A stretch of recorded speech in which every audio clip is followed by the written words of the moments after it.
Entonces sácanos de dudas, eres oligarca porque tú naciste en Petare, según Sí. tengo entendido. No, y además, mira, aquí han intentado como construir siempre muchas historias fantásticas, ¿no? Que busquen dividirnos. Y sobre el tema de la riqueza y de que todos los opositores, hay dos mitos terribles que yo los dos los confronto, que todos los opositores somos de derecha y que todos los opositores somos burgueses. Yo soy humilde, yo soy de clase media, yo crecí y yo nací en la Rodríguez Méndez, una clínica popular de la zona colonial de Petare. Mi primera casa fue en Petare Norte, fue en el barrio de Fechas Patrias. Mi papá era clandestino, mi papá era parte de la lucha armada de este país en los 80 y en los 90, estuvo en el golpe de Estado del 92. Y por ello, cuando yo estaba muy joven, nos tocó mudarnos a Táchira por un tiempo. No a San Cristóbal, que es la ciudad, sino a Lobatera, que es un pueblito cerca de las minas en Táchira, a casi 3 horas de la capital. Y luego volvimos otra vez a Caracas cuando yo ya estaba mayorcito, cerca de los 6, 7 años. Y volvimos al 24 de julio, un barrio de Petare. De ahí salimos gracias al esfuerzo de mi mamá, a quien yo le debo muchísimo en la vida. Entre otras cosas que yo, siendo el menor de mis hermanos, por parte de madre, fui el único que pudo ir a un colegio privado, por ejemplo. Mis hermanos son del Marino Picón Salas y del Ordóñez. Yo pude estudiar en el San Francisco de Asís. Gracias al esfuerzo de mi mamá, yo fui el único que tuvo la oportunidad de aprender un idioma desde muy chiquito y de tener como una formación un poco más integral en términos educativos. Y nos mudamos a Palo Verde. Y yo crecí en el Congreso porque no había plata para guardería. Yo crecí en el Palacio porque ahí no había plata para una nana o para una tarea dirigida. Al final lo que había que ver cómo lo administrábamos. Porque allí trabajaba tu mamá. Mi mamá era la secretaria de la fracción parlamentaria del Partido Comunista y del MIR y luego fue la secretaria de la Secretaría del Senado. Ella era quien hacía la operatividad de la Cámara de Senadores ayudando al secretario de la Cámara. Con orgullo nosotros mantenemos nuestra casa de Palo Verde y cuando nosotros nos mudamos a Palo Verde estaba empezando a convertirse en una urbanización. Hoy Palo Verde tiene 4 etapas, tiene quintas, tiene un montón de cosas y uno ha visto desarrollo, pero también ha visto estancamiento. Yo de niño recuerdo a los chamos que comían de la basura en Palo Verde. Recuerdo a un sobrino del conserje que hurgaba en los desechos de los demás para ver cómo podían comer. Y eso durante un tiempo dejó de existir. Y ahora nuevamente lo ves multiplicado. Y eso hace que uno tenga que siempre acordarse, y lo digo en términos políticos, el político que no se acuerda de dónde viene, de qué vivió y de qué era, está condenado a enamorarse de los coroticos del poder, de los escoltas, de los asistentes, de la llamada poderosa que resuelve cualquier cosa y se olvida por qué se metió en este oficio. La política genera privilegios que uno no puede acostumbrarse y a veces como sociedad nos pasa, no, esos roban, pero hacen eso. Eso no es verdad, aquí uno no se puede acostumbrar a que llegue un político un día en un carro y con una gente, el día siguiente te llega en 3 carros y con 200 personas, el otro día en 30 carros y 200 motos, eso no es política.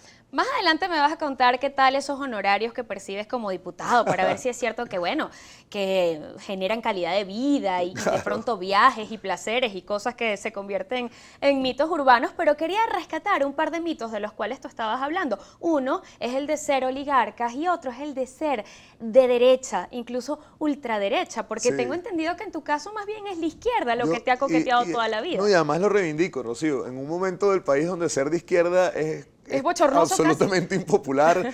Yo me considero, aquí tengo que darle el crédito a esta frase a Stalin González, porque si no se va a molestar conmigo, yo me considero de izquierda democrática, de una izquierda que entiende que el mercado existe, de una izquierda que entiende que el Estado no lo puede controlar todo, de una izquierda que es sensible al dolor ajeno y por ello su principal función es la visión social de la política, pero de una izquierda que es capaz de convivir con la derecha, que es capaz de entenderse con el que no piensa como uno. Y yo soy de izquierda hasta por crianza. Mi abuelo fue exiliado de la dictadura de Pinochet, fue parte de los decanes de Allende, mi papá fue guerrillero, mi mamá fue la secretaria de una fracción parlamentaria. A mí a los 13 años de cumpleaños me regalaron el qué hacer de Lenin. Yo tuve la oportunidad de ir a muchas escuelas de formación de cuadros y escuchar a mi abuelo, escuchar a mi papá, escuchar a mi mamá me permitió también superar el marxismo-leninismo. Me permitió entender que es izquierda ortodoxa, donde su principal foco programático es el ejercicio de cómo distribuir una vaca, que es lo que en el fondo en el Capital hay sobre Marx, y esa visión estalinista de la política propia de la Unión Soviética me permitió a mí derrotar esos dogmas y superarlos y asumirme como alguien que siendo de izquierda estoy mucho más al centro que en los extremos ideológicos. Fíjate que me estás hablando de esta vocación política, de esta herencia. Yo creo que lo que se hereda no se hurta. Inevitablemente tenías que en algún momento manifestarlo, pero parece que fue muy pronto, siendo todavía adolescente, un muchachito. No sé si es cierto, cuéntame tú la anécdota, que en el colegio, ese que me contabas con tanto orgullo, que a punta de esfuerzo de tus padres podían costearte, te expulsaron porque tú no estabas de acuerdo con aquello de la instrucción premilitar. ¿Qué es eso? ¿Y Sí, por qué nos van a dar esa materia? ¿Generaste una protesta? Sí, yo la verdad es que en el liceo fue un dolor de cabeza para la familia varias veces. Yo a los 13 años empecé a hacer cosas políticas, ¿no? Pero tenía que ver mucho por culpa, sobre todo de mi mamá, porque en primaria cada conflicto que yo tenía, mi mamá siempre me ayudaba como a conseguir una forma de resolución que me ponía como 3 peldaños más arriba de la madurez de los niños del momento, pero era mucho por la discusión de casa. Yo cuando llegué al bachillerato, a mí me correspondió ser esa generación que recibió a los primeros guardias. Los que tienen entre 25 y 30 años se acordarán de ese momento, que es que los guardias nacionales nos ponían a hacer orden cerrado, a pararnos firme, a caminar como en los desfiles. Y yo soy objetor de conciencia, desde siempre. Una familia tan perseguida por la Fuerza Armada, que ha sufrido cárcel como mi papá o como mis tíos, que mis hermanos fueron víctimas de agresiones en el cuartel San Carlos. Yo crecí con la convicción de la objeción de conciencia. Yo creo que las sociedades son de los civiles, no de los militares. Y creo que los militares y su forma de entender las cosas deben siempre estar subordinadas al civil. Y cuando yo en la escuela me tocó la primera vez que me llevaran al patio, yo me acuerdo, además, yo no era de los mejor portados, yo era punqueto, era anarquista. Para los papás comunistas, el peor castigo no es un hijo de derecha, es un hijo anarquista. Y yo era defensor de Bakunin y de Kropotkin. Y bueno, estoy en la primera fila y este guardia, de una forma además como si yo fuera un subordinado de él, empezó a gritarme que bueno, que me parara firme, y yo dije que no, y dije que no, y dije que no. Y me intentó obligar a hacer flexiones y dije que no, me llevaron a la dirección y me dediqué durante 2 semanas a organizar al colegio a que a la hora de instrucción premilitar todo el mundo de forma simultánea se quedara sentado en los salones. Ahora, eso en los colegios siempre es popular cuando todo el mundo lo hace. Efectivamente todo el mundo lo hizo, pero es profundamente impopular cuando viene el castigo. Y cuando llegó la directora del colegio a hacer el salón por salón a ver quién era el propiciante de la actividad, sí. yo era la sección B. Cuando llegó a 9º grado B, no tardaron más de 3 minutos en todo el mundo voltear sin señalar. Señalen al abusador. Que había sido yo. Y entonces llaman a mi mamá, ¿no? La llaman a la escuela, que cómo era posible que yo estuviera generando eso en los muchachos. Y mi mamá dice, es que él tiene el apoyo de nosotros. Nosotros creemos, igual que él, que no hay que darle instrucción premilitar a unos estudiantes que están en 9º grado a que aprendan a pararse firme y a subordinarse a la autoridad militar. Y eso hizo que en el colegio perdieran toda esperanza posible de que a través de mi familia hubiera alguna forma de encauzarme a mí en lo que ellos creían que era lo correcto, y decidieron expulsarme del colegio porque yo era un problema para ellos. Pues. Yo después de eso tuve que hacer periplos en parasistemas. Yo pasé por el Cardenal Quintero, terminé en el José Félix Rivas.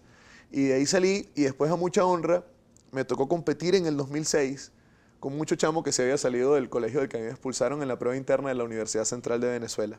Y yo quedé de 16. De 5.000 personas que presentaron para Humanidades y de 3.000 personas que habían presentado para Comunicación Social en ese año, yo logré quedar de 16. Porque la educación no es nada más la educación formal de la escuela. Yo tengo la fortuna de que en mi crianza el hábito de la lectura, del cuestionamiento, de la crítica, fue una cosa que tuve desde el minuto 1, y yo soy un nerd que sufre de insomnio, entonces al final es una buena mezcla. Un nerd rockero, ¿no? Sí, claro, soy un nerd que es capaz de no dejarse que lo golpeen. Ya vamos a hablar de la UCB, pero bueno, te expulsaron del colegio, no te quitaron tus ideas, que es lo más importante, ¿no? Si había que elegir, elegiste de las convicciones, y eso se aplaude antes y ahora. Miguel Pizarro en íntimo es nuestra etiqueta. Vamos a la pausa, aquí al regreso seguimos hablando. ¿Me cuentas, por ejemplo, qué te ha quitado la política? ¿Sí? Ok.